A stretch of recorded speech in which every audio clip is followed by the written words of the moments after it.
चलिए, तो हमने जो बात करी थी वो अभी तक करी थी प्रोजेक्टाइल मोशन के बारे में। हमने डिफरेंट डिफरेंट क्या क्या बातें करी। एक तो ये था कि एक ग्राउंड टू ग्राउंड प्रोजेक्टाइल के केस में क्या क्या सिनेरियोज हो सकते हैं, कैसे कैसे इक्वेशंस बनाई जा सकती हैं। दूसरा, हमने प्रोजेक्शन फ्रॉम अ हाइट किया। एक हाइट से अगर प्रोजेक्शन किया जाए तो उस केस में हमने देखा कि हॉरिजॉन्टल प्रोजेक्शन में क्या क्या इक्वेशन बनेगी, डाउनवर्ड प्रोजेक्शन में क्या इक्वेशन बनेगी और अपवर्ड प्रोजेक्शन में क्या क्या इक्वेशंस बन सकती हैं। ऐसे तीन केसेस हमने देखे। हमने सब में एक बात समझी कि आप इस पूरे मोशन को दो डायमेंशन में डिस्ट्रीब्यूट कर दो, दो डायमेंशन में डिवाइड कर दो, अपनी इक्वेशन सही से लगाओ, प्लस माइनस का ध्यान रखो, आप सारे इक्वेशन आसानी से कर पाओगे। बहुत छोटी सी बात थी, कोई फॉर्मूलाज याद रखने की जरूरत नहीं है, कहीं भी कोई टेंशन लेने की बात इसमें नहीं थी। अब इससे रिलेटेड आज कुछ क्वेश्चंस अपन करते हैं, देन अपन आगे बढ़ेंगे, इससे कुछ और कॉन्सेप्ट्स पढ़ेंगे। पहले कुछ क्वेश्चंस आपके लिए हैं, तो देखिए पहला क्वेश्चन क्या कह रहा है। Okay, so first question is, suppose a particle is projected up from a tower 25 metre height. ठीक है, तो आपको क्वेश्चन दे रखा है, एक टावर है जिसकी हाइट दे रखी है 25 मीटर्स। यहां से एक पार्टिकल को प्रोजेक्ट किया गया अपवर्ड एट 45, या आप मान लीजिए हाँ चलिए 45 मीटर पर सेकंड, या इसको अपन कुछ और मान लेते हैं, let's say 15 metre per second, making an angle 53 degree down the horizontal. Horizontal से 53 डिग्री एंगल यहाँ पे बनाते हुए इसको प्रोजेक्ट किया गया। ओके, आपसे पूछा गया find the time during which the particle lands on the ground, time after which particle lands on the ground.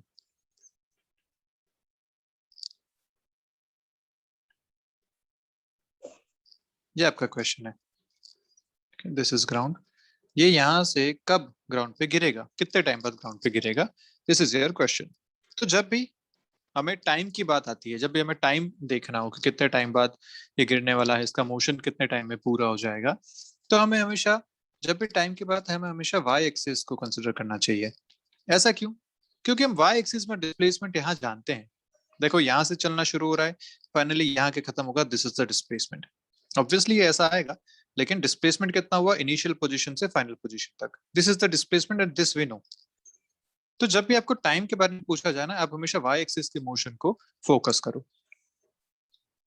तो यहाँ वाई एक्सिस के मोशन को फोकस करते हैं, कोई भी डायरेक्शन ले सकते हैं अपन, मान लीजिए अपवर्ड पॉजिटिव लेते हैं और इस तरफ इधर पॉजिटिव लेते हैं। अगर अपवर्ड पॉजिटिव लेते हो तो सीधी बात है वही, यू वाई कितना होगा, ए वाई कितना होगा, एस वाई कितना होगा, और टाइम टी है वो निकालना है। इनिशियल स्पीड जानते हैं हम कैसे करेंगे, दो कंपोनेंट लेंगे, जिधर थीटा वो cos theta, so this is 15 cos 53 degrees, this is 15 sin 53 degrees। अब तो बहुत सारे हम कर चुके हैं कंपोनेंट्स। cos 53 याद रखना सिखाया था, cos 53 equal to 3/5, so this is 15 into 3/5, this is 9 metre per second.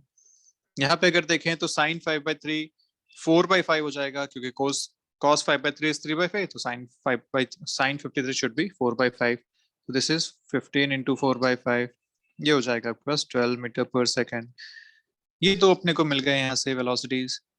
अपने को चाहिए यहाँ पे you Y is 12 metre per second, upward है, अपवर्ड पॉजिटिव ले रखा है। एक्सेलरेशन हम जानते हैं माइनस जी होता है, -10 मीटर पर सेकेंड स्क्वायर हो जाएगा। माइनस क्यों लिया, क्योंकि जी नीचे है, अपवर्ड पॉजिटिव है। डिस्प्लेसमेंट नीचे की तरफ है, तो डिस्प्लेसमेंट इज -25 मीटर, इस बात का ध्यान रखना। अपवर्ड पॉजिटिव लिया है, बॉल फाइनली नीचे आ रही है, सो दिस इज -25। टाइम अपने को देखना है कितना लगा इस पूरे मोशन में। लगा लो equation S equal to U T plus half A T square. देखो क्या आएगा आंसर, एस -25, यहाँ से u देखें तो 12 T plus half -10 T square, यहाँ से आया -25 is equal to 12 T plus, या माइनस हो जाएगा -5 टी स्क्वायर। क्वाड्रेटिक बन रही है, 5 T square -12 T -25 is equal to 0। This is the quadratic equation. इसको अपने को सॉल्व करना है। सॉल्व करने का तरीका आपको आता है, t is equal to minus B plus minus root over, तो minus B minus of minus 12 plus minus root over B square 144 minus 4ac, तो 4 into 25 into 5 by 2a, 2 into 5। इसको सॉल्व करेंगे, अपने को टाइम की वैल्यूज मिल जाएंगी। Obviously time should be positive, तो हमें यहाँ पे पॉजिटिव साइन को कंसिडर करना चाहिए, तो अपने को आंसर यहाँ से मिल जाएंगे। ओके, तो ये तरीका है, बड़ा आसान सा तरीका है, जो हमने कल पढ़ा था उसी पे बेस्ड क्वेश्चन था। आसान क्वेश्चन है। क्या किया, वाई डायरेक्शन के मोशन को कंसिडर किया, टाइम अपने को आसानी से मिल जाएगा। वाई डायरेक्शन के सारे अपन ने यहाँ पे पैरामीटर्स लिख लिए, आराम से टाइम मिल जाएगा। अब चाहे तो सॉल्व भी कर सकते हैं, इसको सॉल्व कर लीजिए। दिस इज 12 प्लस माइनस इधर से आ जाएगा रूट ओवर, ये हो रहा है आपके पास 100 500 644 रूट ओवर 644 डिवाइडेड बाय 10, ऐसा कुछ बन रहा है। And this root over 644 is obviously more than 25। क्यों? क्योंकि 25 का स्क्वायर होता है 625, तो this will be more than 25। Okay, तो लेट्स से अपन इसको मान लेते हैं दिस इज मोर देन 25, तो जो टाइम आपको मिल रहा है वो मिल रहा है root over 644 minus 12 sorry plus 12 divided by 10 seconds. ये आपका आंसर आ जाएगा। फाइनली जो भी रूट 644 की वैल्यू होती है अपने को नहीं पता, कोई बात नहीं, 25 समथिंग अपन इसको मान सकते हैं, 25 पॉइंट समथिंग 12 इसको मान लो आप, तो हो जाएगा 37, तो 3.7 से ज्यादा, this should be more than 3.7 seconds, ये आपका आंसर आ जाएगा। ठीक है, तो जो भी ऑप्शन आपको इसमें दिखता है 3.7 3.8 के आसपास का, वो अपना आंसर आप लगा सकते हैं इसमें। ओके, तो ऐसे ही कुछ क्वेश्चंस और करते हैं। क्वेश्चंस देखिए क्या कह रहे हैं, बड़े आसान आसान से क्वेश्चन है, आप मुझे कुछ के आंसर बताएंगे। एक क्वेश्चन देखिए क्या कह रहा है, a particle is thrown horizontally from a cliff 5 metre height. A particle is thrown horizontally, तो अपने को वर्ड्स पकड़ने हैं। A particle is thrown horizontally from cliff of height 5 metres, तो 5 मीटर की ये हाइट है, इससे हॉरिजॉन्टल प्रोजेक्शन किया गया है, तो यहाँ पे जो पार्टिकल था इसको हॉरिजॉन्टली फेंका गया इस तरीके से at a speed of 2 metre per second, तो ये दे दिया आपको 2 मीटर पर सेकंड।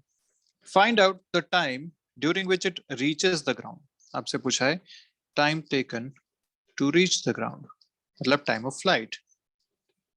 बताइए क्या आंसर आएगा।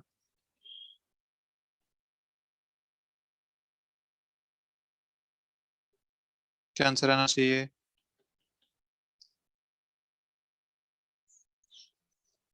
Time taken to reach the ground.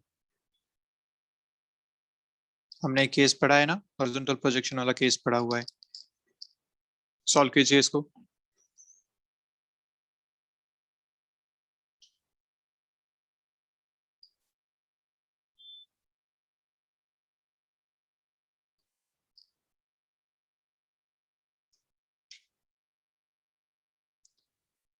इसका मोशन होगा कुछ ऐसा, यहाँ आके गिरेगा ये।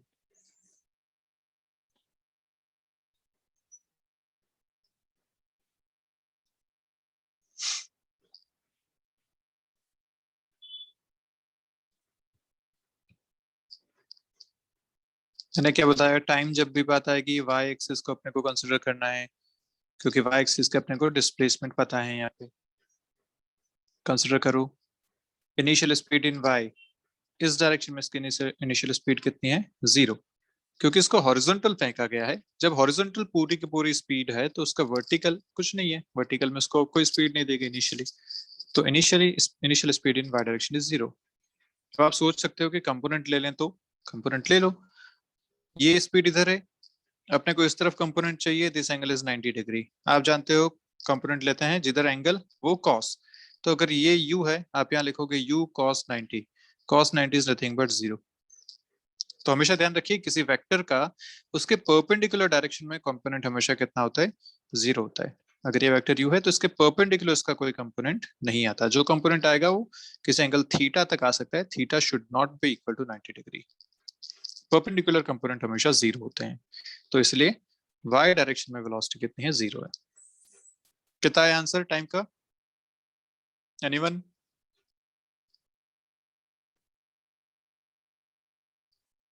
जल्दी बताइए कितना आंसर आ रहा है।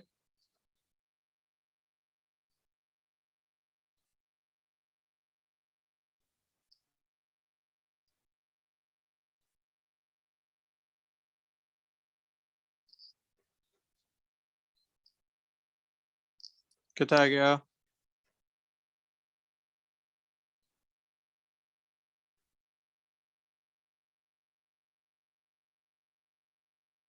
वाई डायरेक्शन देखो, आप चाहो तो वाई को नीचे पॉजिटिव ले लो, चाहे ऊपर पॉजिटिव ले लो, कुछ भी कर लो, कोई फर्क नहीं पड़ता। बस साइन ढंग से रखना है। इनिशियल स्पीड वाई डायरेक्शन में 0 है।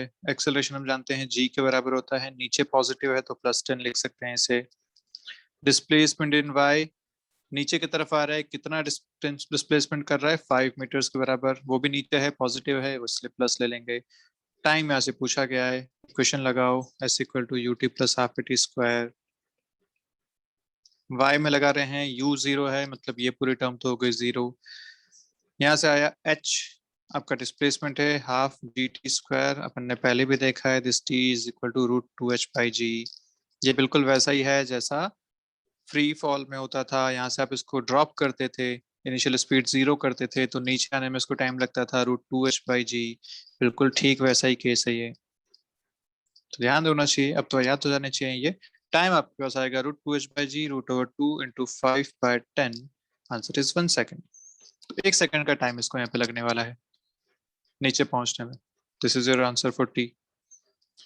इसी में आपसे पूछ सकते थे, बताइए कितना दूर गिरेगा, तो कितना दूर गिर रहा है मतलब रेंज, ये भी पूछ सकते हैं आपसे, बताइए रेंज कितनी है। तो रेंज निकालने का तरीका भी हम जानते हैं। रेंज कैसे निकलेगी, हॉरिजॉन्टल डायरेक्शन का मोशन देख लो। तो हॉरिजॉन्टल का अगर मोशन देखेंगे, एक्स डायरेक्शन का मोशन अगर देखेंगे, तो जो कि स्पीड है वो सारी की सारी एक्स डायरेक्शन में है, और वो आपको दे रखी है यहाँ पे 2 मीटर पर सेकेंड। देखिए यू कितना दे रखा है, 2 मीटर पर सेकेंड, और सारा का सारा एक्स डायरेक्शन में ही है। कंपोनेंट लेने की जरूरत नहीं, पूरा vector is in X direction, 2 metre per second. हम जानते हैं जो हॉरिजॉन्टल में एक्सेलरेशन होता है वो 0 होता है। इधर डिस्प्लेसमेंट अपने को निकालना है जो कि रेंज के बराबर है, और टाइम आपने अभी निकाला 1 सेकेंड। जितनी देर ये गिर रहा है उतनी देर तो आगे डिस्प्लेसमेंट करेगा, तो यहाँ से निकाल लीजिए, क्या आ जाएगा, S equal to U T plus half A T square, यहाँ ए 0 है तो ये पूरी टर्म 0 हो गई। बचेगा range equal to U, U is 2 × time 1, answer 2 metre, खत्म बात। This is your range. इतना दूर जाके गिरेगा वो, 2 मीटर्स दूर जाके गिरेगा।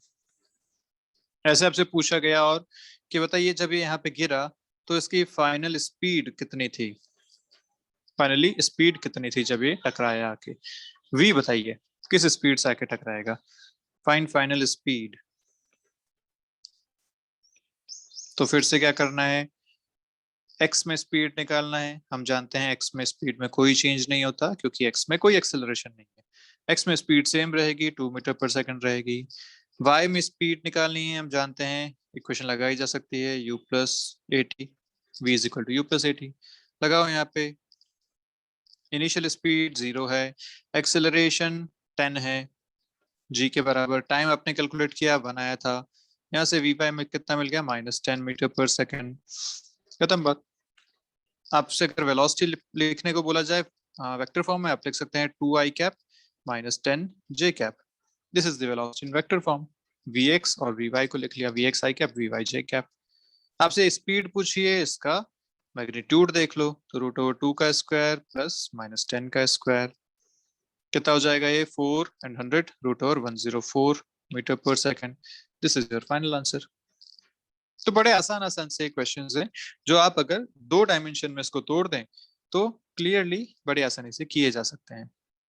ठीक है, मैं इस इतनी प्रैक्टिस इसलिए करा रहा हूँ आपसे इन पे, हमने बहुत सारे क्वेश्चंस कर लिए अभी तक इन 2 डायमेंशन पे, 2 डायमेंशन में तोड़ के क्वेश्चन करो, 2 डायमेंशन में तोड़ के क्वेश्चन करो, क्योंकि जितनी प्रैक्टिस आप करेंगे उतना ही आप इन क्वेश्चन के साथ कंफर्टेबल फील करेंगे। जब आपके सामने एग्जाम में क्वेश्चन आता है या जब आप अपने पास जो मटेरियल उसको सॉल्व करने बैठते हैं, तो आप कंफर्टेबल फील करेंगे कि अच्छा ये क्वेश्चन तो देखा हुआ है, अच्छा ये क्वेश्चन तो मैंने किया हुआ है, ऐसा ही एक सिमिलर क्वेश्चन किया हुआ था। वो कंफर्टेबल फील करने के लिए ना आपको यहाँ बहुत बहुत घिसना पड़ेगा, बहुत प्रैक्टिस करनी पड़ेगी, तो आप जाके वहां पे कंफर्टेबल फील कर पाएंगे।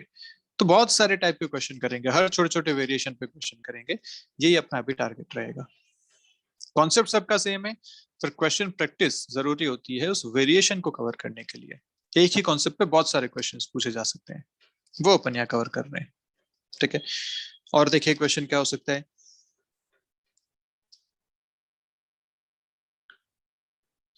क्वेश्चन पूछा आपसे कि एक स्टंट मैन है, ठीक है भैया, एक स्टंट मैन है, वो स्टंट मैन अपनी बाइक को यहाँ लेके चल रहा है, ये बाइक है उसकी। बाइक कैसे बनाते हैं, ऐसे बनाते हैं क्या? बाइक बन सकती है, एक तो बाइक के यहाँ पे बाइक है, ओके, इधर सीट है। हम्म, बाइक पे बैठा हुआ है स्टंट मैन है, बिल्डिंग से बाइक को कुदाना है। क्या स्टंट है कि इस बिल्डिंग से वो बाइक को जंप कराएगा, बाइक पे बैठे बैठे वो जंप करेगा। ओके, इसकी स्पीड यहाँ पे दे रखी है, जब यहाँ पहुंचेगा इसकी स्पीड है 72 किलोमीटर पर आवर। ये इसकी स्पीड है, इससे ये यहाँ से जंप करने वाला है। और ये जब जंप करेगा तो आप कुछ सोच पा रहे हो कि जो बाइक की स्पीड है वो ऑब्वियसली इस डायरेक्शन में रहेगी। बाइक जब चल रही है छत पे तो इसी डायरेक्शन में चल रही है, तो जब ये जंप करेगा तो बाइक की जो इनिशियल स्पीड होगी वो भी इसी डायरेक्शन में होगी। तो बेसिकली सिचुएशन कैसी है, हॉरिजॉन्टल प्रोजेक्शन की सिचुएशन है। यहाँ से वो जंप करेगा हॉरिजॉन्टली। आपसे पूछा गया कि अगर ये बिल्डिंग की हाइट 20 मीटर्स है, बिल्डिंग की हाइट अगर 20 मीटर्स है, तो पूछा बताइए उसकी वेलोसिटी, वेलोसिटी आफ्टर 0.5 सेकेंड्स कितनी है।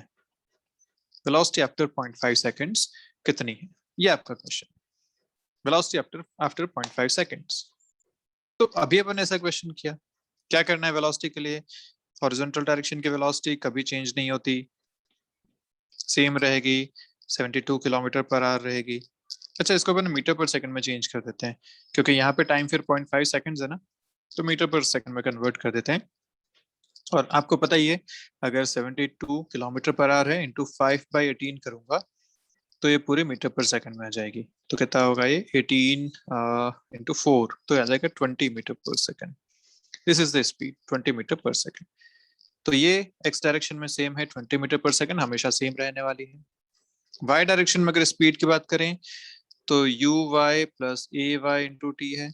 अभी हमें देखा था हॉरिजॉन्टल प्रोजेक्शन में इनिशियल स्पीड वाई डायरेक्शन में 0 होती है, तो यहाँ हो जाएगा 0 प्लस ये हो जाएगा 10। बेसिकली आप माइनस लगा सकते हैं यहाँ पे, -10 इंटू टी। टाइम आपको दे रखा है 0.5, ये आपका आ जाएगा वी वाई आपके पास आ गया कितना, -5 मीटर पर सेकंड। तो ये आपके आ गए दोनों velocities in X direction in Y direction.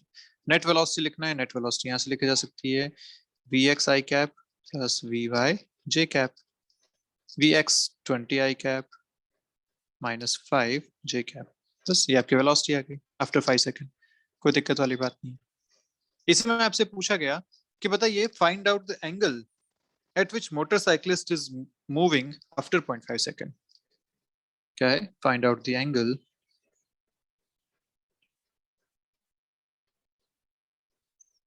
at which he is moving at t equal to 0.5 second. Angle from let's say horizontal अपने को पूछा गया, एंगल फ्रॉम हॉरिजॉन्टल बताइए। तो अब 0.5 सेकेंड्स बाद क्या होगा, जब यहाँ से कूदा तो t इक्वल टू 0 अपन मान के चलते हैं, इसका ये पाथ होगा, ये इस पाथ पे चल रहा होगा कहीं पे। तो let's say t equal to 0.5 पे यहाँ कहीं होगा, इस पोजीशन पे कहीं होगा। अगर t इक्वल टू 0.5 पे यहाँ है तो अपने को ये एंगल पूछा गया है कि ये इसकी वेलोसिटी है इस डायरेक्शन में, ये हॉरिजॉन्टल से इसका एंगल कितना होगा, this theta we need to find, ये आपसे पूछा है। तो ये बड़ा आसान क्वेश्चन है। आसान क्यों है, क्योंकि अगर ये इसकी वेलोसिटी है तो इस वेलोसिटी के हम दोनों कंपोनेंट्स तो निकाल चुके हैं, वी एक्स और वी वाई हम अभी कैलकुलेट किए हैं। 0.5 सेकंड की तो बात है, ये हम दोनों निकाल चुके हैं। देखिए टी इक्वल टू 0.5 पे ये हो रहा है। तो अगर मेरे पास ये दोनों वेलोसिटीज हैं V X and V Y, ये वेलोसिटी नेट है और ये थीटा मुझसे पूछा गया है। अरे थीटा तो हम आराम से बता सकते हैं, पैरेललोग्राम लॉ क्या कहता है, ये और ये, इफ ऊपर वाला अगर वी एक्स है, अगर ये वी एक्स है तो ये भी वी एक्स होगा, अगर ये वी वाई है तो ये भी वी वाई होगा। ये तो कहता है पैरेललोग्राम लॉ। जो रिजल्ट आता है वो इन दोनों का डायगोनल से आता है। आ रहा है। आप एक ट्राइंगल बना लो, ये ट्राइंगल आपके सामने है, इस ट्राइंगल में आप टेन थीटा लिख लो। टेन थीटा कैसे लिखोगे? V Y by V X. So tan theta is nothing but V Y by V X. यहाँ से आपको एंगल मिल जाएगा। वी वाई आपने कैलकुलेट किया था 5, मैग्नीट्यूड की बात करेंगे, डायरेक्शन नीचे है इसलिए माइनस लगा हुआ है वहां पे। और वी एक्स इज 20, तो टेन थीटा, यहाँ से आपको थीटा मिल जाएगा टेन इनवर्स 1/4। मैंने बताया था टेन इनवर्स लिखा जाता है इस तरीके से जब एंगल लिखना होता है। So this is tan inverse 1/4। ये आपका आंसर आ गया। क्या यहाँ तक क्लियर है सारी बातें? Yes no? Yes sir. बाकी लोग? Yes sir. ओके अर्पित, मैं एक एक को पूछ लेता हूँ। भूमिका क्लियर है ये?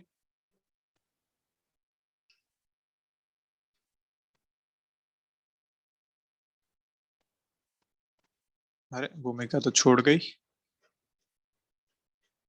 कृपा clear?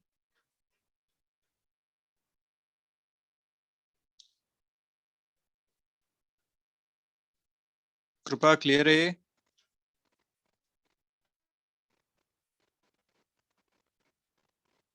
Nancy? Yes sir. Okay निष्ठा?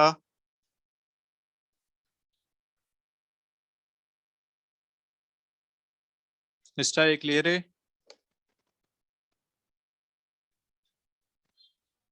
Sadia? Yes sir. Okay and Shruti? Yes. ठीक है, तो भैया जवाब दे दिया करो, कम्युनिकेशन बना रहे तो अच्छा है। ठीक है, अभी ऑनलाइन चल रही, कुछ दिनों में अपन ऑफलाइन क्लासेस में आ ही जाएंगे, आमने सामने पढ़ेंगे, तो तब तो बात करनी है।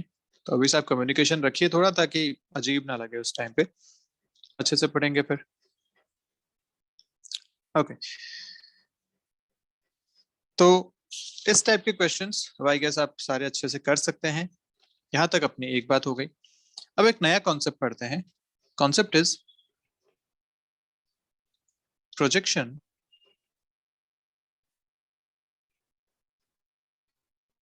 from a moving object. Projection from a moving object.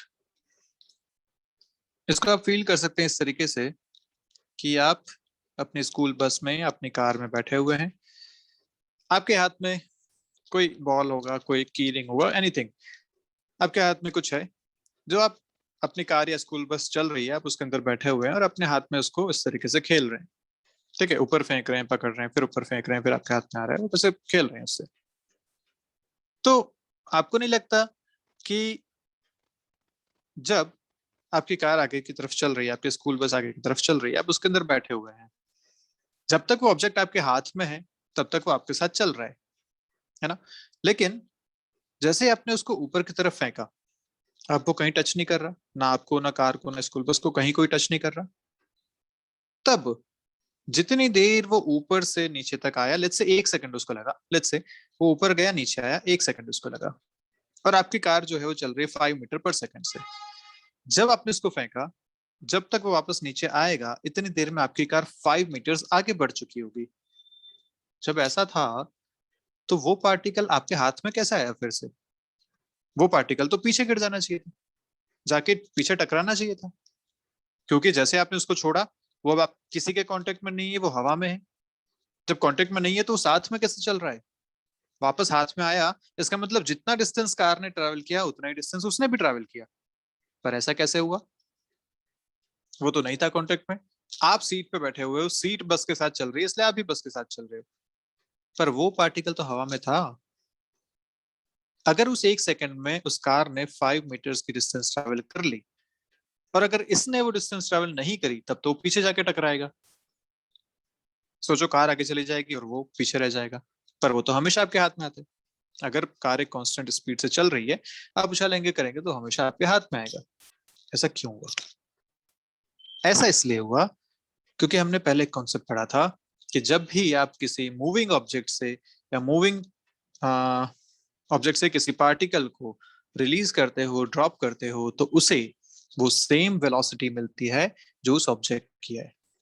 याद आ रहा है कुछ मोशन इन 1D में हमने बात करी थी कि आप एक बलून में हो, बलून से ऊपर की तरफ जा रहे हो, आपने कुछ पार्टिकल को ड्रॉप किया, तो जैसे ही ड्रॉप करोगे उसको सेम वेलोसिटी मिलेगी जो आपकी वेलोसिटी थी ऊपर की तरफ, वो वेलोसिटी उस पार्टिकल को मिलेगी। तो पार्टिकल शुरू में ऊपर चलेगा फिर नीचे गिरेगा। ये हमने वहां पे बात की थी, ये कॉन्सेप्ट हमने वहां पे पढ़ा था। तो बस वही केस यहाँ भी होता है। तो वो कॉन्सेप्ट एक जनरल कॉन्सेप्ट है जो हमेशा अपने को ध्यान रखना है कि किसी भी एक मूविंग ऑब्जेक्ट से अगर आप किसी पार्टिकल को रिलीज करते हो तो उस पार्टिकल को सेम वेलोसिटी मिलती है जो उस ऑब्जेक्ट की है। Initial velocity of the particle is same as that of this object, अगर आप उसको ड्रॉप करते हो या रिलीज करते हो तो। और आप उसे अगर फेंकते हो, आपने अपनी तरफ से भी कुछ वेलोसिटी उसको दे दी ऑलरेडी, तो क्या होगा? तो आपने जो वेलोसिटी दी वो और जो उस ऑब्जेक्ट की वेलोसिटी है जो चल रहा है वो दोनों मिलके उसको ऐड हो के मिल जाएंगी। ये बात हमें हमेशा ध्यान रखनी है। तो जब भी आप एक मूविंग ऑब्जेक्ट से फेंकोगे, उस मूविंग ऑब्जेक्ट की वेलोसिटी उसको मिलेगी ही मिलेगी। आप अगर अलग से कुछ देते हो तो वो भी ऐड हो जाएगी, नहीं देते हो तो कम से कम वो तो है ही उसके पास। ये बात अपने को ध्यान रखनी है। तो अब जो कार वाला एग्जाम्पल है ना, वो यहाँ बिल्कुल आप समझ सकते हो कि जब आप कार में बैठे थे, आप इस ऑब्जेक्ट को, आप यहाँ बैठे हुए हैं, आप इस ऑब्जेक्ट को उछाल रहे हैं, तो आपने वेलोसिटी दी इसको ऊपर की तरफ, आपने किधर वेलोसिटी दी? ऊपर की तरफ, लेकिन कार चल रही है इस डायरेक्शन में विद वेलोसिटी v। तो इसके पास नेट वेलोसिटी क्या हो गई? इस ऑब्जेक्ट के पास जो नेट वेलोसिटी वो क्या हो गई? आपने ऊपर की तरफ दी लेट्स से u, इधर कार ने दी v, क्योंकि मूविंग ऑब्जेक्ट से रिलीज किया है, तो इसकी जो नेट वेलोसिटी बनेगी इधर बनेगी कहीं पे, this is the net velocity. और हम जानते हैं कि ऐसा जब होता है तो ये प्रोजेक्टाइल मोशन फॉलो करता है। तो बाहर खड़ा हुआ कोई इंसान अगर इस मोशन को देखेगा ना, कार के बाहर खड़ा हुआ अगर कोई इंसान इस मोशन को देखेगा, तो वो देखेगा कि ये बॉल प्रोजेक्टाइल मोशन करके वापस कार में बैठे हुए आप तक, क्योंकि आप भी तब तक यहाँ आ चुके हो, ये वापस आप तक पहुंच गई। ये दिखेगा उस बाहर खड़े हुए इंसान को, क्योंकि तब तक कार भी यहाँ तक आ चुकी है, यहाँ से यहाँ तक आ चुकी है। इसमें जो भी टाइम लगा टी, उस टी टाइम में कार ने भी डिस्टेंस ट्रेवल कर ली और ये भी ऊपर जाके वापस नीचे आ गया। पर क्योंकि आप इसे देख रहे हैं, आप कार के अंदर बैठे हुए हैं, जब कार के अंदर बैठे हैं तो यहाँ की रिलेटिव वेलोसिटी अपने को देखनी पड़ेगी। रिलेटिव वेलोसिटी इज, कार की वेलोसिटी भी v है, आपकी वेलोसिटी भी v है, तो इसकी जो प्रोजेक्टाइल ये वाली वेलोसिटी है इसे आप भूल जाएंगे, आप बात करेंगे सिर्फ इसकी। इसलिए आपको कैसा दिखेगा? ये ऊपर जाके नीचे आता हुआ दिखेगा कि आपने फेंका, ये ऊपर गया फिर से नीचे आ गया। बट एक्चुअली जो बाहर कोई खड़ा हुआ है उसको कैसा दिखेगा कि भैया ये तो ऐसे यहाँ तक पहुंचा। ये होता है इसका एक्चुअल मोशन। तो प्रोजेक्शन जब भी आप एक मूविंग ऑब्जेक्ट से करेंगे, बस हमें एक बात याद रखनी है कि आप अगर इसको जो भी वेलोसिटी दे रहे हैं, जिधर भी दे रहे हैं, आप इधर दीजिए, इधर दीजिए, इधर दीजिए, उसमें साथ में इस ऑब्जेक्ट यानी इस कार की वेलोसिटी भी साथ में ऐड हो जाएगी। ये हमें यहाँ पे ध्यान रखना है। बस दैट्स ऑल, इतना ही हमें इसमें ध्यान रखना है। तो जो आपने मोशन अभी तक देखा था सारा, जिसमें आप एक्स और वाई में वेलोसिटीज बताते थे, अब क्या हो जाएगा कि उस वेलोसिटी में साथ में ये वेलोसिटी भी ऐड हो जाएगी। This v velocity will also get add. ये अपने को बस इतना ध्यान रखना है, ठीक है। तो अब अपन इसके कुछ केसेस देख लेते हैं कि कैसे कैसे इसमें क्वेश्चन बन सकते हैं। तो कुछ केसेस मैं आपको बता देता हूँ यहाँ पे क्या क्या केसेस यहाँ पे बन सकते हैं। तो देखो, एक केस ऐसा हो सकता है कि हॉरिजॉन्टल प्रोजेक्शन है, तो अपन मान लेते हैं कि ऐसा खुली ओपन बस है, ये एक ओपन बस है ताकि अपने को समझना आसान रहे, इसलिए अपन ओपन बस मान लेते हैं इसको एक।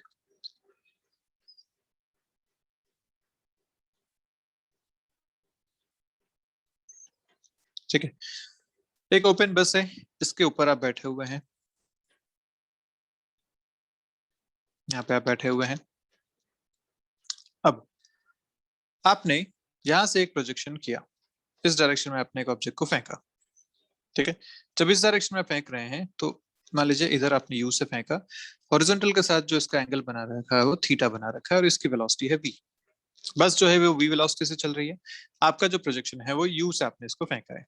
अब ये अगर v वेलोसिटी नहीं होती तो ये ऐसा ही क्वेश्चन है जो आप तक अभी करते आ रहे थे। क्या किया था? एक टावर पे खड़े हैं, टावर से आपने फेंका, ये ऐसा ही तो क्वेश्चन है। लेकिन अब अगर इसके पास भी v वेलोसिटी है, बस के पास भी अगर v वेलोसिटी है, तो क्या सिचुएशन हो जाएगी? तो सिचुएशन हो जाएगी कुछ ऐसी कि अब आप जब कंपोनेंट्स लेंगे वेलोसिटी के, तो वेलोसिटी के कंपोनेंट्स कैसे आएंगे?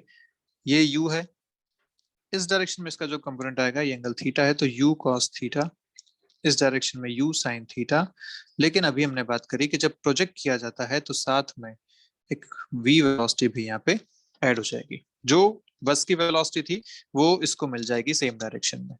सेम डायरेक्शन मतलब इस डायरेक्शन में इसको ये मिल गई जो v था। तो अब आप जब लिखेंगे, अब लिखेंगे this ux is equal to u cos theta plus v, this uy is u sin theta. बाकी सब कुछ वैसा ही है, ax अभी भी 0 है, ay अभी भी -g है, डिस्प्लेसमेंट जो भी हाइट से फेंका है उसके करस्पॉन्डिंग डिस्प्लेसमेंट इन y है, x में डिस्प्लेसमेंट रेंज है। लेकिन अब आप वो सिर्फ फॉर्मूलाज यूज नहीं कर पाएंगे जो आपने पढ़े थे शुरू में, क्योंकि अब ये वेलोसिटी चेंज हो चुकी है। तो करने का तरीका अभी भी क्वेश्चंस को वैसा ही रहेगा कि आपको हॉरिजॉन्टल में अलग इक्वेशंस लगानी है, वर्टिकल में अलग इक्वेशंस लगानी है और अपना आंसर बताना है। करने का तरीके में कोई चेंज नहीं है। चेंज कहाँ है, ये कॉन्सेप्ट में चेंज है कि हॉरिजॉन्टल डायरेक्शन की जो वेलोसिटी है ना वो साथ में यहाँ पे ऐड हो जाती है। बस इतना सा आपको ध्यान रखना है। अच्छा, इसका और तरीका क्या हो सकता है? दूसरा तरीका क्या हो सकता है कि सेम बस है, मैं इसको यहीं से कॉपी कर रहा हूँ, यही सेम बस है अभी भी, पर इस बार बस की जो वेलोसिटी है वो अपोजिट डायरेक्शन में है। बस जा रही है इस डायरेक्शन में और आप फेंक रहे हो बस के अपोजिट डायरेक्शन में। तो इस बार जो इसको वेलोसिटी मिलेगी वो कैसे मिलेगी? भैया ये ऑब्जेक्ट था, इसको आपने तो फेंका इधर, लेकिन बस की वजह से वेलोसिटी मिली इसको इस तरफ, v वेलोसिटी इसको इस तरफ मिली। तो इस बार इसके जो कंपोनेंट्स लिखोगे, देखो u cos थीटा इधर आएगा, थीटा, u sin थीटा यहाँ पे है, लेकिन इस बार जो आप इसका x कंपोनेंट लिखोगे वो क्या हो जाएगा, ux is u cos theta minus v, क्योंकि v अपोजिट डायरेक्शन में है। ऐसे ही ये u है, ऐसे ही जब u y आप लिखेंगे तो वो आएगा u sin थीटा, उसमें कोई चेंजेस यहाँ पे नहीं है क्योंकि बस हॉरिजॉन्टल डायरेक्शन में चलती है, वर्टिकल से उसका कोई लेना देना नहीं है। तो ये दो तरीके के हो सकते हैं। अच्छा, अब अगर आप इसी को अगर वर्टिकल डायरेक्शन में देखें तो अपन लिफ्ट देख सकते हैं। एक लिफ्ट से आप इसको फेंक रहे हो, ठीक है, लिफ्ट है, ठीक है भैया लिफ्ट है, इसके अंदर आप खड़े हुए हैं यहाँ पे और आप यहाँ पे एक ऑब्जेक्ट को फेंक रहे हैं बाहर की तरफ इस डायरेक्शन में, ठीक है, with a speed u at an angle theta, और लिफ्ट जो है वो भी ऊपर जा रही है विद वेलोसिटी v। अब अगर आपसे पूछा जाए कि बताइए नेट वेलोसिटी क्या हो जाएगी, तो ये ऑब्जेक्ट है, इसके पास आपने एक u इधर दे रखी है, इसके कंपोनेंट अगर देखें तो u cos थीटा ये रहा, u sin थीटा ये रहा, लेकिन क्योंकि लिफ्ट चल रही है, लिफ्ट ऊपर जा रही है विद वेलोसिटी v, तो इस डायरेक्शन में इसको एक वेलोसिटी, सॉरी इस डायरेक्शन में इसको एक वेलोसिटी और मिलनी चाहिए, this v should be this. तो यहाँ पे आप जब लिखेंगे uy तो आप लिखेंगे v plus u sin theta, और ux इस बार कोई चेंज नहीं होगा, which is u cos theta. ये अपने को ध्यान रखना है। सिमिलरली एक केस क्या बन सकता है कि जब लिफ्ट नीचे जा रही हो तो लिफ्ट को नीचे इस बार कर दीजिए आप। इस बार केस कैसा है कि लिफ्ट जो वेलोसिटी है वो नीचे की तरफ है। अगर वेलोसिटी नीचे की तरफ है तो फिर से वैसा हिसाब, ये u हो गया, इधर u cos थीटा हो जाएगा क्योंकि आपने इधर थीटा पे फेंका है, इधर आपने u sin थीटा बना रखा है, और क्योंकि इस बार लिफ्ट की वेलोसिटी नीचे है तो इसको भी नीचे की तरफ एक वेलोसिटी मिलेगी v। तो इस बार आप जब लिखेंगे तो लिखेंगे v in y, sorry u in y, initial velocity in y direction can be written as u sin theta minus v, and यहाँ पे जो ux हो जाएगा वो हो जाएगा u cos थीटा। ये वेलोसिटीज हो जाएंगे यहाँ। तो बस इतना सा इसमें फर्क पड़ता है। आपको अब ये ध्यान रखना है कि क्वेश्चन में क्या बोला गया है। क्वेश्चन में अगर बोला है कि ग्राउंड से फेंका है तो इस v का कोई सेंस ही नहीं बनता, कोई यहाँ पे मोशन में है ही नहीं ऑब्जेक्ट, तो कोई मतलब वाली बात नहीं, जो अपन करते आए थे अभी तक वो करते रहेंगे। लेकिन अगर आपको बोला जाए कि यहाँ पे एक मूविंग ऑब्जेक्ट से इसको फेंका गया है तो वो मूविंग ऑब्जेक्ट किस डायरेक्शन में मूव कर रहा है, ऑब्जेक्ट कैसा फेंका गया है, वो सारी चीजें देख के आपको अपने इक्वेशंस बनानी है। तो इक्वेशन बनाने का तरीके में कोई चेंज नहीं है, वही x वही y, सब कुछ वही करना है, बस नेट वेलोसिटी का ध्यान रखना है कि नेट वेलोसिटी किधर बन रही है। छोटा सा एग्जांपल कर लेते हैं इसका, बहुत छोटा सा एग्जांपल है, क्या है, वही एक बस है भैया, आप ऊपर खड़े हुए हैं और आपने इसे ऊपर की तरफ फेंका विद 10 मीटर पर सेकेंड। बस की इधर स्पीड है 5 मीटर पर सेकेंड, ये कांस्टेंट वेलोसिटी से चल रहा है। वेलोसिटी कांस्टेंट है, ध्यान के रखना वेलोसिटी कांस्टेंट है। तो पूछा गया आपसे find out the distance behind the boy, find the distance behind the boy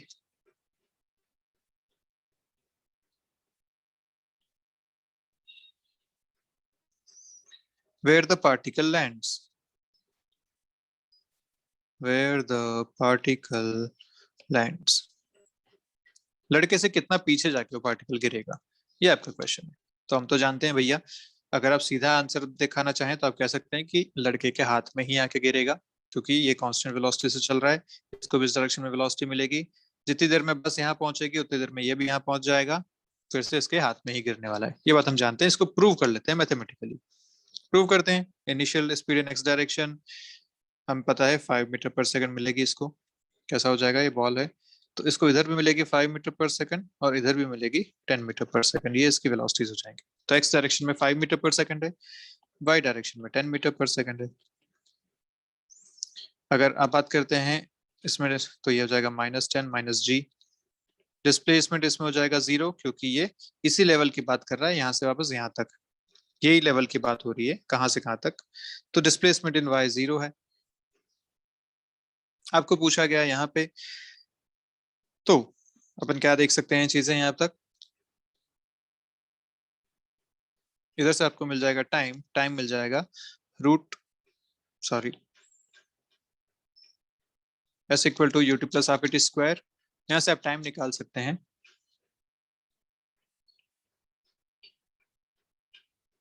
time कितना आ जाएगा, s 0 है, u 10 है, into T minus half into 10 into T square. यहाँ से आपको टाइम कितना मिल गया, 2 सेकेंड्स। टाइम मिल गया 2 सेकेंड्स। देख लीजिए इधर डिस्प्लेसमेंट कितना हो जाएगा, इधर डिस्प्लेसमेंट हो जाएगा 10 मीटर्स का इस 2 सेकेंड्स में। और इस इतने टाइम में ये कार भी कहां से कहां तक पहुंच जाएगी, यहाँ तक पहुंच जाएगी, कार भी यहाँ से यहाँ तक पहुंच जाएगी। ये भी कितना चल लेगी, 10 मीटर्स। तो बॉल भी 10 मीटर चल रही, कार भी 10 मीटर चल रही, दोनों सेम पोजीशन तक पहुंच जाएंगे 2 सेकंड बाद। तो बॉल भी यहाँ से यहाँ तक पहुंच जाएगी, कार भी यहाँ से तक पहुंच जाएगी, फिर से लड़के के हाथ में ही आ जाएगा। तो यही क्वेश्चन है जो अभी अपन ने किया, आसानी से किया जा सकता है। अच्छा, अपनी मीटिंग एंड होने वाली है अभी, तो एक बार फिर से ज्वाइन करते हैं।